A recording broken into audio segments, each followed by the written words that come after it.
আজ তোমাদের এমন একটা জন্তুর সাহসের গল্প শোনাবো।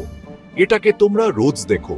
আমাদের দেশের জন্য বীরের মতো দাঁড়িয়ে থাকা একটা গরু, বিপদেও ভয় পায় না। 26শে জানুয়ারি আমাদের এই সাহসী গরুটা স্কুলের কাছে ঘুরে বেড়াচ্ছিল, তেরঙ্গা পতাকা গায়ে দিয়ে। কত সোজা ছিল, ওনা বাচ্চাদের মতো একটা লাড্ডু খাওয়ার আশায়। লোকজন হাসছিল, মিষ্টি দিচ্ছিল। হঠাৎ কিছু খারাপ লোক ও রাস্তা আটকে দাঁড়ালো, হাতে তলোয়ার নিয়ে ওকে আক্রমণ করলো। গণতন্ত্র দিবসের দিন আমাদের দেশপ্রেমিক গরুটা খুব আহত হলো, কিন্তু আশার আলো দেখা গেল। একজন দয়ালু মানুষ এটা দেখে তাড়াতাড়ি অ্যাম্বুলেন্স ডেকে আনলেন।